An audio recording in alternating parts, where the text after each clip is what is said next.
that I know my agent was saying people want to hear a little bit of the book. So Oh, no doubt. Yeah, yeah, yeah. yeah, Is that more of the memoir part?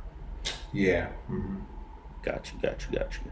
So it's like All me, right. the story of me going to Stone Mountain with my mom and us watching the Klan come back to life. That's a good part to read. And we didn't think nothing about it. It was like, I can't wait. Uh, All right, I think I'm going to go ahead and get started. So hello, everybody. I'm Elisa, and I'm an event staffer at Politics and Prose Bookstore, and I would like to welcome you to PNP Live. We appreciate you joining us in this virtual format in the midst of these continuously extraordinary times, throughout all of which we've been working our hardest to bring you the authors that you love and their new books to our PNP community. At any point during the event, you can click the link in the chat to purchase All the White Friends I Couldn't Keep directly through the Politics and Prose website. If you'll look near the bottom of your screen, you'll see a button that says Q&A. You can click there to submit any questions that you have to the author. And while we try our best to get to all the questions, we apologize in advance if we can't get to yours. We'll also be providing closed captions if you click the CC link, which is right next to the Q&A button. So there should be a button that says live transcript. Before we begin, I would like to say thank you again for being here. We're deeply grateful for you all helping keep our business and our spirits afloat. And now I'd like to welcome to PNP Live, Andre Henry, celebrating the release of his book, All the White Friends I Couldn't Keep. Andre Henry is an award-winning musician, writer, and activist, contending for the world that ought to be. He's the columnist for Religion News Service and the author of the newsletter, Hope and Hard Pills. His activism in pursuit of racial justice has been featured in The New Yorker and The Nation, and on the Liturgist podcast.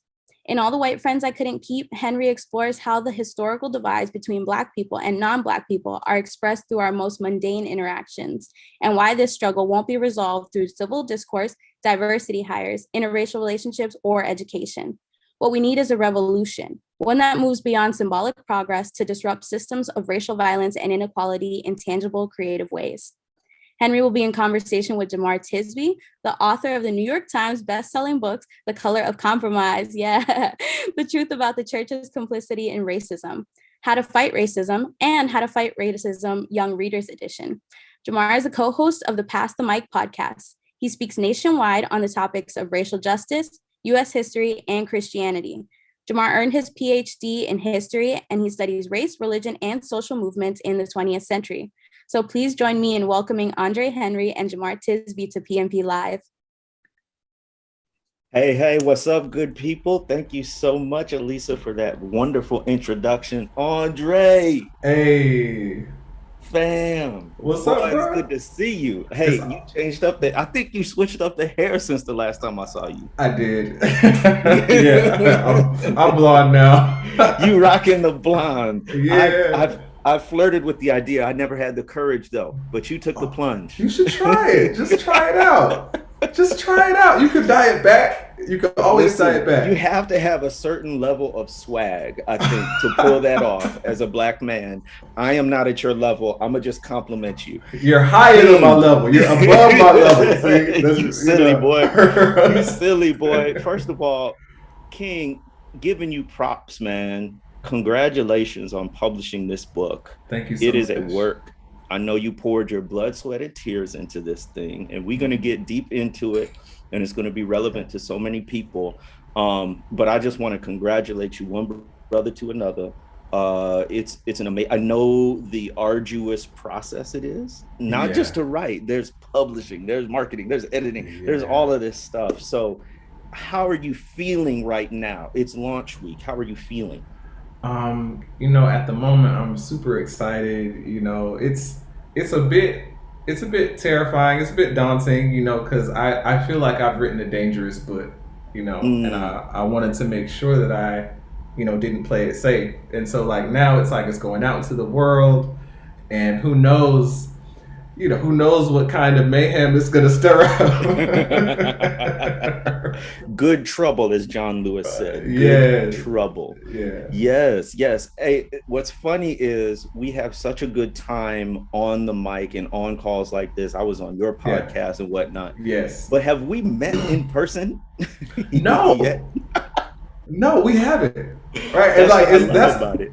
that's the funniest thing. Like we're in a group chat together. We've talked online several times, and still have yet to meet in person because of the That's the pandemic. because of the pandemonium. Right, right. But I'm just here to say internet friends can be real friends and you can find Yes, partners in the struggle. So that's absolutely. amazing, dog. Let's get into the book a little bit here. Hmm. I know that in the process of Hmm. writing a book, there's a long process before that in deciding on the topic. And so a lot of Yes. people, I mean, if you were like me, I mean, I went through idea after idea after idea till I finally Yeah. found the one I wanted to land on. So what Right. about this topic Yeah. said, this is the idea. This is what I want to write the book on. Yeah. The short answer to this is I actually didn't decide on this for myself. I had been writing for several years about nonviolent struggle and civil resistance in the context of racial justice conversations, Mm-hmm. and I'd gotten there because I was on this quest to really understand, how do freedom movements work? Because we had some in this country, and they seem to Yeah. have gained some progress. And I every fourth week of the month I would write something personal though, and by then the white friends I couldn't keep, which we'll get into, they had been saying online that Andre Henry is a racist. He hates white people, all this kind of stuff. And I said, you know what? You can't say that kind of stuff without a receipt. Like, show me the tweet, show me the Thank you. text message, show me the blog where I said that I hate white people. And since there is no such receipt because I never said that, I'm going to write you all a receipt of my love. My, my, And my. so, yeah, so I wrote an open letter, and it was entitled "To All the White Friends I Couldn't Keep." Right, Wow. and I just spelled out how over the years at that time I had been trying to explain to the white friends that I'd grown up with, that I'd worked with, that I'd worshiped with, throughout my life, how I had tried to tell them about my experience as a black man in this country, and they wouldn't listen to me. Yeah. And that it wasn't hatred that had separated us, but it was their refusal to show up as Ooh. allies in the struggle Ooh. that has separated us. So that blog went viral, and my now agent Steve Ross, hi Steve if you're watching, reached out to me, and he felt like there was a book in there. My, my, my. And now I've wanted to write a book for a long time, and didn't know what I would want to write about. But here's this professional. He's published many books and he's agented many books, saying that he saw a book in there. And I'm gonna be honest, as a writer, I didn't see that. But what I said to him was, "Well, you sell books." You're the pro. Yeah. Exactly. You know about selling books. So if you see a book in there, then if you can help me to structure that idea, or be a sounding board for me, I'll trust you and see what I come up with. Wow. And what I ended up doing by the time I was done with the proposal, because at first I thought I would just expand that open letter, and Mm-hmm. so the book would be to all the white friends I couldn't keep as well, and address them and unpack some more of that stuff. But and by the time I finished the book proposal, or the first draft of the book proposal, I realized I don't want to write that book. I don't want to write to people that I already know are not listening to me. Okay, because I was gonna ask you about that. Yeah. Right. And so that's how the two got dropped off of it, because I pivoted and I wrote the book that I felt I needed 8 years ago. Mm. And because 8 years ago, I was still trying to persuade these unmovable people into the Black Lives Matter movement, into the anti-racist movement, and I didn't know very much about nonviolent struggle. But now on this side of those 8 years, I mean, I've studied so much. I've met so many Mm. movement leaders and revolutionaries and stuff like that. I have so much activist experience now. I wish that I could have handed this book to myself 8 years ago and told myself what's written on my shirt right now: less arguing, more organizing. you know. That's amazing. So I wanted to ask you about that title, All the White Friends I Couldn't Keep. Let's talk just some basic logistics. Yeah. What other titles did you consider? Because almost never is it the first one that is pitched. No, it was that. It was literally. It was the first one. It was the first one. I mean, we took the working title was the title of the open letter that I wrote. So writing, even though I knew that the two didn't really work anymore because I wasn't writing to them anymore, I wrote under that working title because everyone felt like that's such a great title at first. And then later on in the editing process, we had a conversation about the title again and said, well, the book's not really addressed to them anymore. So it would be confusing for it to say to all the white friends. So we'll just take off the two and leave it as All the White Friends I Couldn't Keep. Because I still do go through many different relationships and the breakdown of those relationships with white people that I loved to illustrate how some of the historic racist ideas have been passed down and they show up in our individual conversations, showing how some of the political social dynamics show up, and showing how not just how white people behave in these conversations, but really I'm trying to give us the freedom to say, okay, we don't have to deal with that. We got more important things to do. Very good. And also show sometimes, I'm pretty vulnerable in the book, showing sometimes there's one example where I talk about a guy who actually, after I was more deep into the movement, he's more of a white progressive-ish kind of person in the movement. And I had to name my own internalized inferiority complex in the book of like wanting to gain this person's approval, Yes. And saying like, I had to remove myself from this person because it wasn't a healthy dynamic for either of us. And so, that's kind of what I'm doing throughout the book. So that's why it still felt appropriate to have that part of the title, but just drop the preposition. I love it. So it's really two younger Andre Henry and similar. Mm-hmm. Yes, about exactly. All the White Friends I Couldn't Keep. That's brilliant. I know people are hooked right now and they want to get deeper into the book, but I want to help them know you a little bit. So, where are you calling in from? I'm in Los Angeles right now, Inglewood. LA. Is that born and raised? Did you move out there for work, family? I was raised in the Atlanta area in Stone Mountain, Georgia. That's where I grew up. Yeah. That's right. And we'll talk about that in a minute. Yeah. But I moved out to LA in 2014. I mean, I've moved around a lot. I moved to New York City where I was a worship pastor, teaching pastor for 7 years in New York City, and then after New York, I moved to LA in 2014. Because I was going to seminary. I thought I wanted to be an Old Testament professor. Because I was really doubting whether or not I could really make a career out of music. So I was like, well, plan B, maybe I'll teach theology.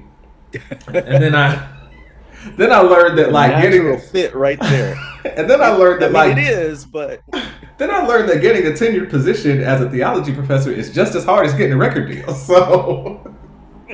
So I may as well do the thing academic streets. It really is. So I was like, I may as well just do what I really want. It's gonna be hard. That's hilarious. No, and now you're out in LA. Well, that worked for both. Yes. Did you end up going to and through seminary? I did graduate with a master's in theology and emphasis in biblical languages. And then I was like, I'm not going to pursue the academia. And a huge part of that too was near the end of my near the end of my academic program, I had watched Philando Castile bleed to death on Facebook Live. I'd seen Alton Sterling, be executed online. I'd seen Corinne Gaines and Sandra Bland, Freddie Gray, and all these people, and I was really first off struggling with what I believed about God, period. And did I believe that theology would be useful in Mm-hmm. helping Black people get free. And um, I didn't see how my education at the time would be a direct help, you know. And by the time I graduated, that's what I wanted to do. I wanted to find some direct way to help in our liberation. Mm. So just briefly, you mentioned music a couple of times. What's Mhm. on the business card? What do you do? How do you describe that? And it might be Oh, front and back. right, right, Okay. right. I do tell people I'm a singer songwriter and producer because I have been a singer songwriter, you know, as far back as I can remember, you know, and I write about that in the book a lot about how, you know, my journey was basically I was writing about love and all this kind of stuff, and every once in a while writing something about social justice, political songs. And then that transition in 2016, or actually it was a little bit earlier, it's 2014, 2015, I started inching toward I need to write more about my life as a black man in America in my music. And then 2016, it was like, no, I got to use all my creative gifts and put it into this struggle. So on my business card, though, you know, the thing that I'm trying to sell people is music. Very You good. know, Very I'm trying to good. sell people music, but I'm really involved, you know, with organizing groups and racial justice groups as a nonviolent strategist. Yeah.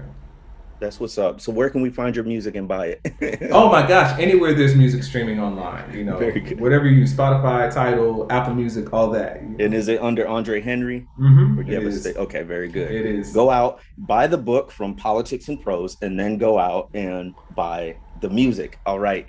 By the way, just want to pause here. If you have questions, make sure you drop them in the chat because I'm gonna only talk for a few more minutes, and then we're going to open it up for questions from anyone who's tuning in. Now, let's get into it a little bit more. Um, you say in the first couple of pages, you say that this book will not be an easy read. Yeah. Who are you saying that to, and what do you mean by that? I'm saying it. I'm saying it primarily to Black people first, and the reason why I'm Mm, saying it to Black people is because throughout these pages, I'm recounting my political awakening, but that political awakening is punctuated by Black deaths. Black mm, deaths that many of us watched, heard about, read about, you know, and we did a lot of work grieving and mourning, and so it could be re-traumatizing for people, you know. But it's also going to be hard. It's also going to be a challenge. I should say hard. It's also going to be a challenge for non-Black people because the things that I'm saying about how the dynamics of anti-Blackness play out in personal relationships and in society are they're I don't really pull punches, you know. And it for some people, okay, I've had this experience several times with my email list. Every once in a while, I get an email from someone that says, you know, I unsubscribed from your email list because I felt like, you know, it was so bleak or I felt like your ideas were extreme. But now it's been a few years or it's been a few months and I've been listening and watching or studying and I realize that you were right. So I've wow. resubscribed, you know. I get that email a few times and this is why I say I think it might be a challenge for some non-Black people because the things that I'm unveiling in the book are things that are just not easy to accept or to look at. You know, I didn't want to, and that's why I start the book saying That's right. these were difficult conclusions for me to come to. You take no joy in it. That's what people need to No. understand. It's like for folks who do the kind of work that you do, there are some people who are either early in their journey or completely resistant to the Mm-hmm. idea of like racial progress, who think, I think, on some level, that you just like, talking about this and Mm-hmm. saying all of the negative things that are true, Mm-hmm. but nonetheless, it's pretty depressing. They think there's some like big gleeful, Yeah. it's these are hard won painful this is hard won painful wisdom that you're bringing, Yeah. and I want to get into that. The best way to illustrate what you're talking about is actually to tell us from the book. So do you have an excerpt ready that you can read Yeah, us and for tell us a sure. little bit about. Absolutely. So this is one of my favorite excerpts from the book. It's from chapter 2, which is entitled "The Whole World is Stone Mountain." Um, Here we go. I was raised in the shadow of Confederate Mount Rushmore, in a small Georgia town called Stone Mountain. The place gets its name from a giant piece of quartz that stands about a mile high at the edge of town.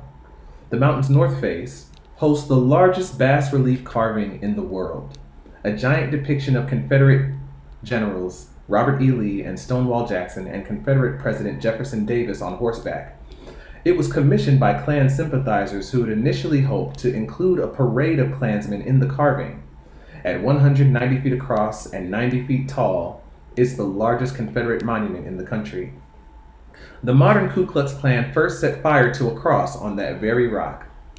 One 4th of July, my sweet mother, a hard-working immigrant, took my siblings and me to picnic at Stone Mountain Park.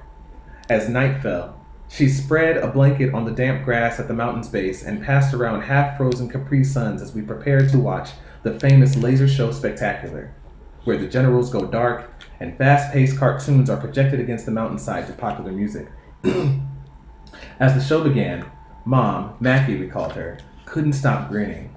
She leaned in close with a smile and said, "There's a part where they make the soldiers move." She seemed as excited about the imminent resurrection of General Lee as most Americans are about the fireworks grand finale. I was excited too, imagining a kind of night at the museum situation where those stone sentinels would peel themselves away from the rock and dance to the crisscross song Jump. After a few cartoons set to country songs I was too young and black to recognize, the show paused. The lights dimmed.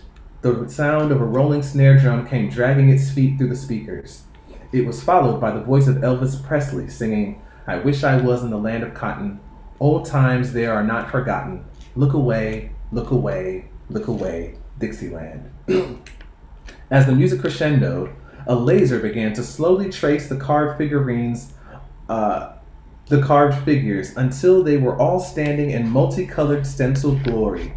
Then the flickering silhouette of General Lee, I kid you not, turned his gaze on us mortals below, put on his hat, kicked his horse, and began to ride. Jackson and Davis followed as Elvis changed choruses. Glory, glory, hallelujah, his truth is marching on. At first, the three men's steeds took a dignified pace. Then General Lee spurred his horse into a gallop, and the other Confederates followed suit. Lee drew his sword and held it high above his head as the three rebels turned toward us in full-on charge. The sound of hundreds of people hooting and clapping and cheering filled the air. In hindsight, it seems odd that people would commemorate America's birthday by applauding three men who once declared war on the country. Even odder is the memory of my black mother wiggling her hips at the thought of a family picnic on the very ground where the KKK was resurrected, all while I Wish I Was in Dixie played in the background. If Mackie had recognized the laser show for what I do now, white supremacist pageantry, she might have marched our family right out of that neo-Confederate theme park and across the Caribbean Sea in a fury to raise us in her home country. But none of us were furious because we didn't really know the history. There was no mention of the ties between Stone Mountain and the Klan in Stone Mountain Park. They covered it up.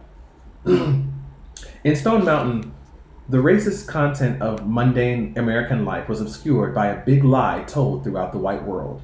The lie the white world tells is, racism is not a problem here, no matter where here may be. White people from the southern U.S. claim they're not racist because they're not members of the Proud Boys. Northern whites claim they aren't racist because they're not Southerners. European whites claim they're not racist because they're not Americans. Latino whites claim they're not racist because they're not Europeans or Americans. Nevertheless, the white world stands guilty of a crime of unfathomable scope. Some call it the Ma'afa, a Swahili word meaning something like great disaster, referring to the 15 million indigenous Africans violently abducted from their homelands to be sold as beasts of burdens in the so-called New World. I'll stop there. Yeah, and it goes on to talk about, how this global system of racial violence was constructed, and it's not taught in how, it's not being taught really in schools all over the world, or there had been so much resistance to teaching, about British imperialism, French imperialism, colonialism, and of course, America's own racist roots. Brother, I just have to sit with I remember reading the advanced copy and getting to that part and just like putting it down and leaning back and just taking a beat because it was that powerful. And what I want folks to realize, if you're listening and you heard that, what you also heard was an artist who puts words together scintillatingly and descriptively and powerfully. So it's not just a, recitation of the facts, right? You approach your writing in prose and in books the way I assume you approach your writing in music too. There's an artistry to it. So that's a wonderful bonus of the book, because not every book is like that. Have you figured out or come to peace with why your mother took you to this and why she seemed so excited about it? Yeah, I mean, people have to understand. So my family is Jamaican. I think I'm first generation. Yeah, I always get confused about first and second generation, but I think I'm first generation. So in Jamaica, race operates differently because Jamaica is like 90% black, right? So their problems are definitely connected to white supremacy because they're a former British colony, but they don't think about race and racism the same way, right? So my mom didn't know, all the Civil War history and the significance of all that kind of stuff, right? For her, it was just, this is a cool spectacle and attraction. Yeah.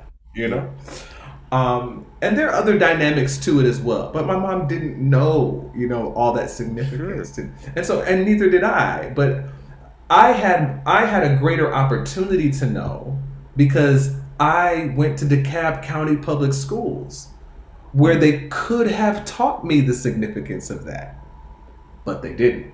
But they didn't. No, seldom do they do that. But you want to know what's wild, Andre, is we had the blessing of taking a family vacation every year.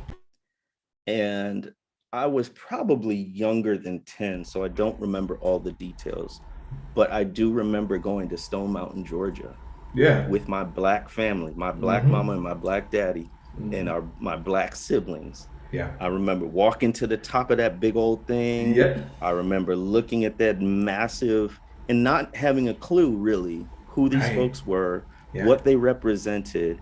Yeah. Because I think there's a level of just an assumption that if there's this monument and this celebration of it, then it's something that we can all celebrate nationally. Right. And it's not going to have these very racist overtones of white supremacy and all of that. Yes. So I think there's I don't know if my parents knew the history or not, or if it was just like, but they sure didn't tell us anyway. Well, Stone Mountain Park didn't even tell us, right? That's the thing too. Goodness. It's like, yes. I didn't know that the original design for that monument was just generally leading a procession of Klansmen. That was the original idea. I didn't know that until I was writing this book, right? Wow. That's the thing. You got to dig for it. You got to dig deep for the truth here. So the book is a fascinating blend. I think people are going to be drawn in because it's partly a memoir. Yes. And you tell us very honestly, very vulnerably about your journey, especially with white people, especially with the white friends you couldn't keep. But it's a memoir with a message. Yes. It's a memoir with a message. Yes. Because really and truly, you're trying to do something else. You're trying to get us to act. So tell us about, I mean, I think, does your journey in terms of informing yourself start in 2014 when you move out west and you're seeing all this stuff happening? And then where Yeah. does that journey take you in terms of nonviolent activism? Oh my gosh. So yes, I sometimes refer to my book as like a bit of a Trojan horse. And I know Yeah, yeah, there's yeah. there's probably some white conservative that's going to use that against me, but it is kind of a bit of a Trojan horse because I'm telling you my story because I want for some information that wouldn't have reached you otherwise to get to you, you know? And and my story actually is the story of one who got tired of watching people like himself die in front of him on these screens, TV, laptop, social media, all that. And I said, I have to figure out what my predecessors did to get those whites only signs down in Mm. restaurants and water fountains and those kind of stuff. What I love And about that is you went to history. yes, and this I also love partly it. why I wanted to talk to you as well because I'm like Jemar's a historian, so we're gonna chop it up because my Oh, thought was if it happened before, yes, there's a yes, possibility that we can do it again, right? yes, And yes, yes. so I went on a journey. I probably should have read a different excerpt because there's one story in particular I'll just tell people about. Yeah. So let me just back up a step. I went on this whole quest, years of studying the civil rights movement, other freedom movements around the world. I started contacting people who had lived through those times, organized during those times, people who had led revolutions in other parts of the world. And what I found, oh my gosh, I found so many stories of ordinary people fighting against less democratic situations than ours and winning Speak on it. through Come on, nonviolent struggle. my mind. I also found so much insight about how nonviolent struggle works. And the thing I kept saying was, why doesn't anybody know these things? They don't teach us these things in school. You don't come across it in college. It's all locked away. Not locked away, but it's kind of like in this silo of sociology works, right? That are many of them are really dense and a lot of average people aren't going to read. So I wrote this book, which is a memoir about me going on that journey, and I share those insights with you in the book. And I'm name dropping, I'm dropping titles of books and stuff like that because I'm hoping that people will read this book and they will get a taste for this insight, and they'll go look up some of those titles and go look up some of those leaders and learn. So one principle that I learned. Really chafes against a popular misconception about how we think change works, right? Because you hear people say things like, if we're going to change this thing, we need everybody to get on board, or we need the majority of people to get on board, right? And so they use that. Oh, you already know what they do with it, Jemar. They weaponize Come that on. idea against us black people and say, Jemar, if you're serious about ending racism, you better go to the next Ku Klux Klan meeting in your neighborhood and convince some people to quit, right? Hand out some Pepsi. Right.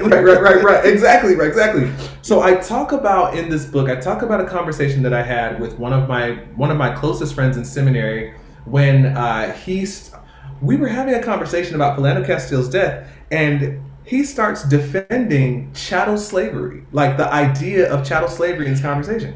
And I am shocked. I was like, That's going to test your wow. nonviolence principles right there. But yes, go on. I was shocked. I had no idea, right, that you thought that the idea of chattel slavery had potential.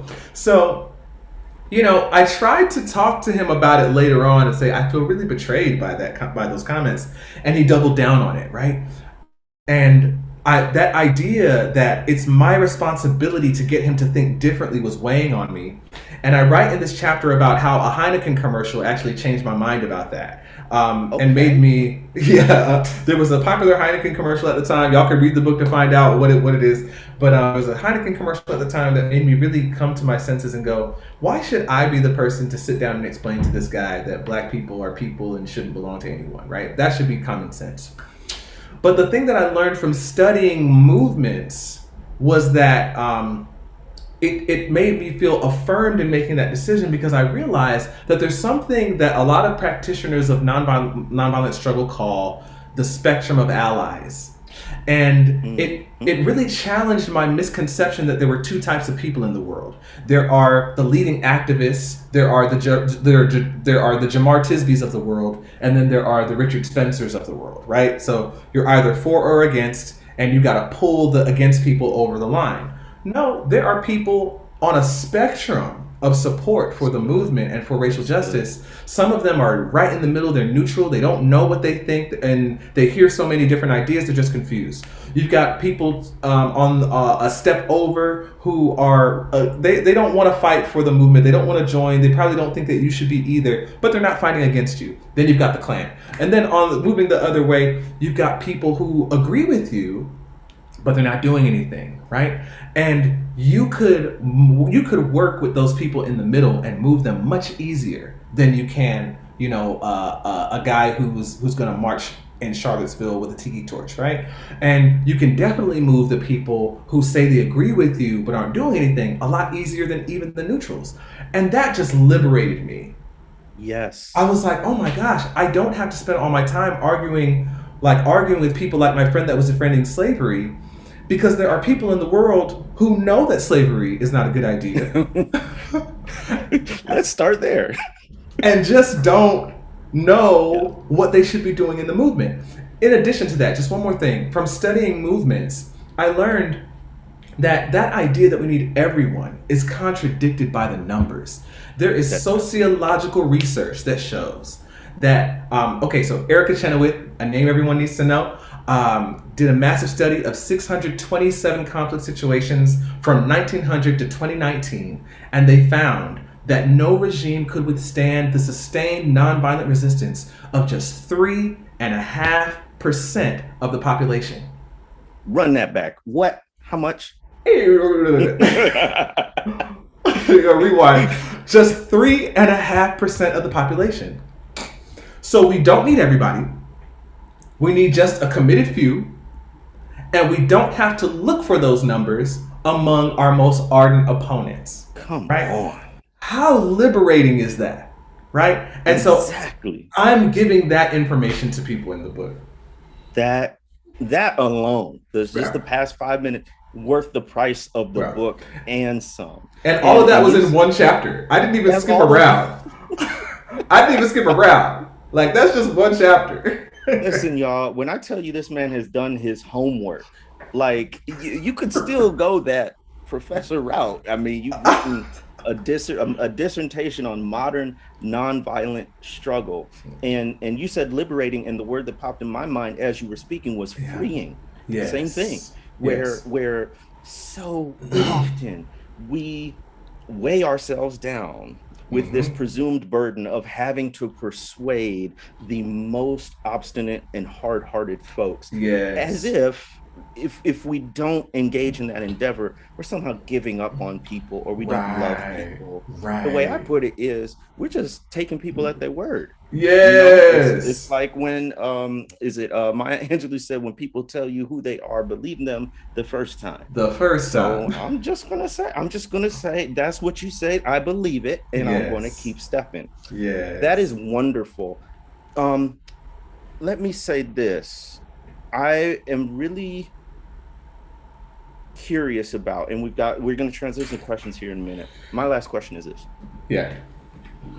What did this book take from you or require of you? And what is this book giving you? Oh, man.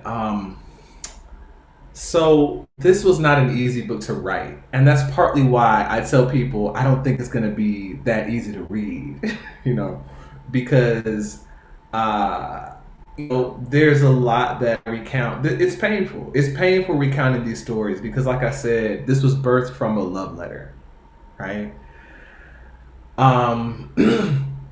So I mean, I was like really, really, really nervous about us publishing this. I'll say that. But one thing that my agent and others said as I was working on it was, it sounds like you're really doing the work. That's what they said. And honestly, I'll say what I feel like it's given me was, writing a memoir helped me to really reflect on my own life and to see the path that I've been on and to bring some clarity about where I'm going. So, for one thing, um, I realized that what I thought was just an anti-racism journey, not that they're, weighed differently, but I realized that I've been on a decolonizing journey. By the end of the book, I'm writing about reconnecting with my roots and my ancestors and the language of my ancestors, because my ancestors, they speak different dialects of Patois, you know, and what it felt like to, my father and I started just speaking in Patois with one another. I went back to Jamaica and planned to stay there. I planned to live there, make a life there, and what that was like being there and speaking Patois. Because, Frantz Fanon talks a lot about language when he talks in Black Skin, White Mask, and how language fits into colonization and all that kind of thing. Absolutely. And so now I'm finishing this book. Like, this is kind of like the end of this book is like the beginning of the journey that I'm on, right? Because I'm just realizing there's so much there's a whole world that I want to explore of what did our ancestors believe, and what were their customs, and how did they talk, and what did they pass down to us, and how much of our common sense has been shaped by the experience of colonialism. So.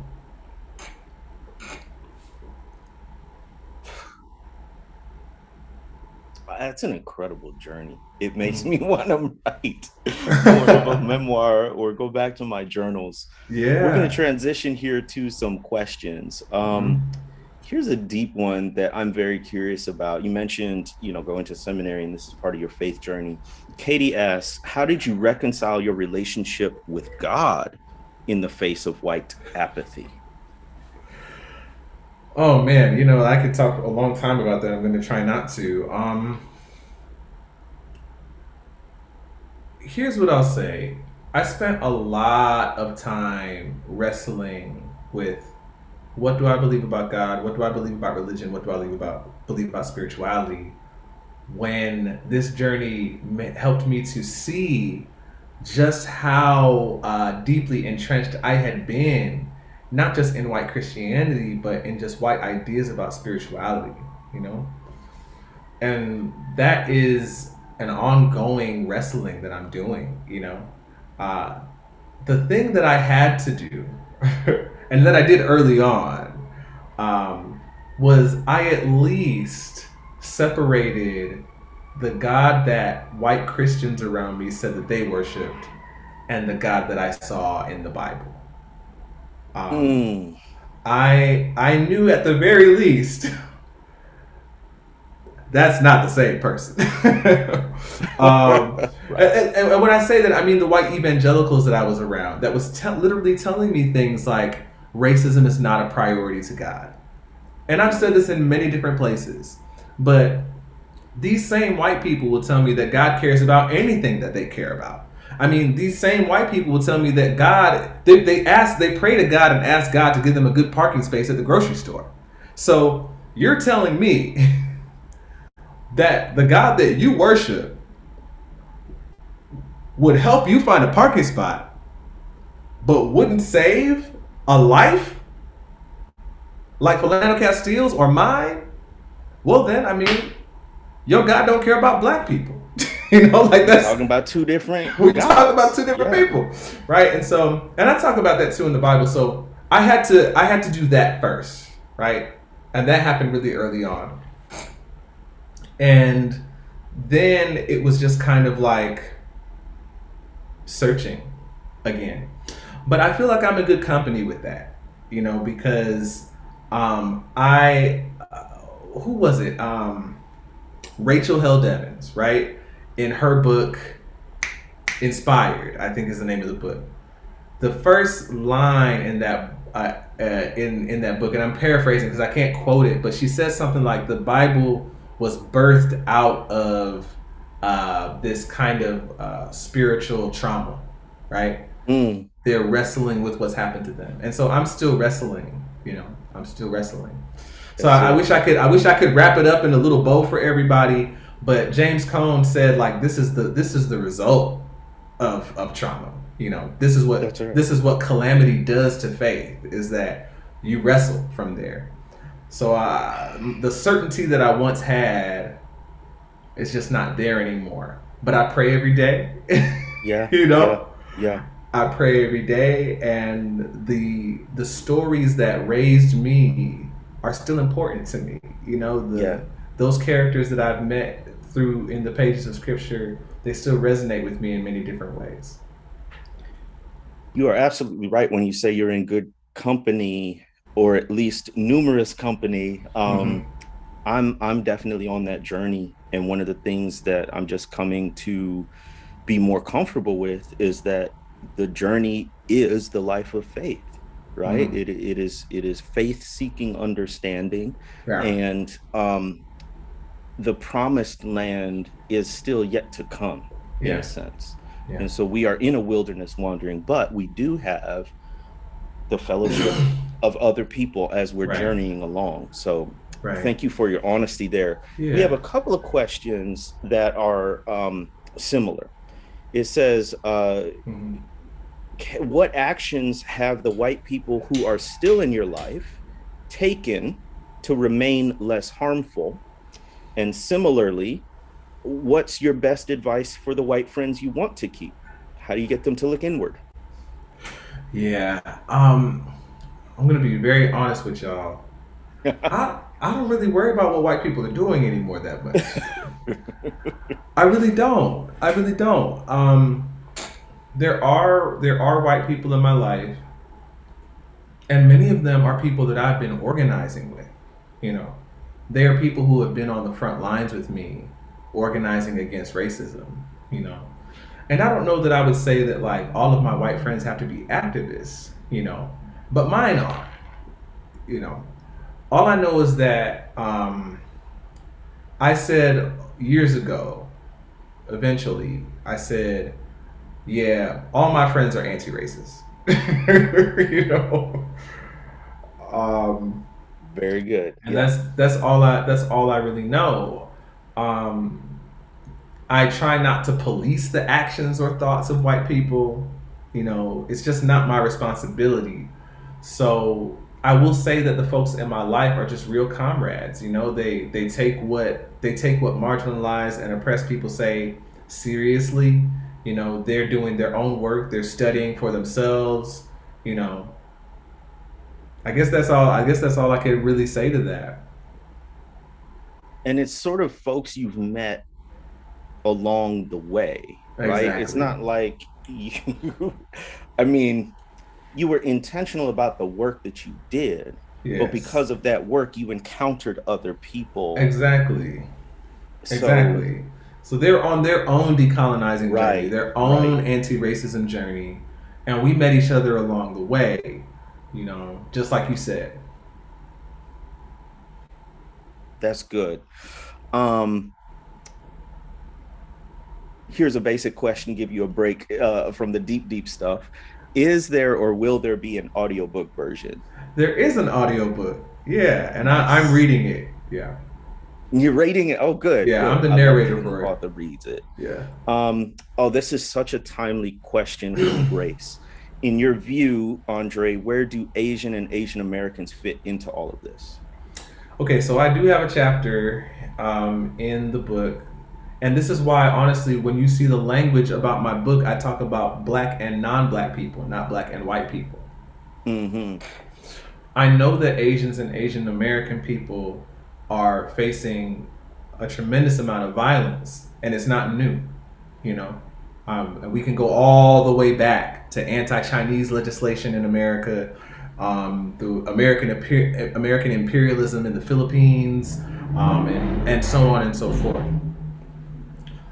Um, but I am talking about anti-blackness in this book. And when we talk about anti-blackness, we have to have some hard conversations about the way that non-black people of color have participated in anti-black violence. Mm. And a part of that has to do with the work of colonization. I talk about this in the beginning of the book about how the goal of empires is to get everyone to assimilate. So in this context of human hierarchy, the goal of white supremacy is to get all people to desire to be white people, to aspire to be white people. And the cost of entry, the cover charge into whiteness that they want, is anti-black violence, is anti-blackness. So you got black people who don't like black people who try to, disassociate from blackness. And in communities in communities of color, oftentimes they are also trying to get as far away from blackness as they can as well. So yeah. Man, that is such a powerful way of putting it. The cover charge is anti-blackness. This is deep level stuff, y'all. Like this is not your fluffy, let's go out and shake hands and hug and dap it up and we're gonna be fine. Yeah. This is like, when I tell you, I said it before, Andre has done his homework, y'all. Yeah. And you warned us, in all fairness, you said it's going to be difficult. It's going to be challenging. You said that in the first couple of pages. Yeah, it's going to be challenging. And it's going to be challenging, not just for white people to read and reckon with the racism that is part of the legacy of whiteness and white people, but it's also going to be hard for people of color in different ways. So I thank you for your honesty. And I want to just add something to that real quick. I talk about solidarity in that there's a chapter called "We Can All Be White," and this is where I really deal with some of that, the anti-blackness that exists in non-black communities of color. But I do talk about solidarity, and I do believe that solidarity is possible, right? But we have to deal with the anti-blackness that is in the way of interracial solidarity. Good night. I mean, why haven't you purchased this yet is my only question to the people listening. But I'm going to end with one more question that's just real super, super, super practical. This is from John. How can a white person who agrees with you, so on that spectrum, right? How can a white person who agrees with you, but like you said, isn't doing anything, begin to do something? Real things to engage and to change? Yeah. I mean, I hate to say that the shortest answer is that I write about that in the book. But of course. I hate to say that way, but it really depends on where you are. So if you don't know where to get involved, I usually tell people, well, what's the thing that bugs you the most, right? Because then like you might want to educate yourself as much as you can in that area, join an organization that's doing great work in that area, and show up to support, show up in a supportive role, some people like to read 2 books and next thing you know, like they leading the march, join the support. Yeah. So, I mean, that off the top of my head, that is usually the advice that I give people. What bugs you the most? What makes you angry? Now lean into that, educate yourself as much as you can. And then find an organization that is doing good work, or an activist group, or, and if you can't join them, volunteer. I mean, most social justice groups that I know of are under-resourced, So they will gladly take some donations of time or money or supplies or something like that. I think that's great advice. There's got to be a burden in you in order to begin to take action. And honestly, for a lot of us, it's taking that time of introspection like you've done in writing this book and memoir and undertaking your own self-study that helps you understand what really bugs you. And then you dive into it to try to understand that topic. And then you're like, okay, well, what do I do? And here's this organization, here's that person, or here's this cause. So I think that's really great and practical advice. And what I appreciate is it's not one size fits all, because that's the truth. It's just not one size fits all. So Andre, congratulations again on this book, man. Thanks so much. All the white friends I couldn't keep, purchase it immediately from Politics and Prose. You can get another copy for a white friend in your your life, an ally or wannabe ally, whomever. And then make sure that you tweet about this, put it on Facebook, social media, all of that. Spread the word, spread the love. Make sure this man gets his next book contract, because I'm sure this is only the beginning. Thank you, Doc. It's been a joy. Oh, it's been a pleasure. Always, always, always. All right. Thank you both, Andre and Jemar, for taking the time to be here today. We're all so grateful for that and for such a candid and phenomenal discussion. It was really amazing. So thank you. I would also like to thank the audience here today, as your patronage is really what allows us to continue to bring you programming like this. And we wouldn't be able to host these types of events without the book sales to support them. So please support Andre Henry and Politics and Prose by using the link which we have posted in the chat to purchase All the White Friends I Couldn't Keep. And be sure to also support Dr. Tisby. We sell his books on our website as well. So make sure to do that. Keep an eye on our website for our current event listings. We have plenty of excellent events to choose from, now virtually and in person. So keep an eye on that. Thank you again so much, Andre and Jemar, for joining us today. Keep well read, everyone, and have a fantastic night. Thanks. Peace.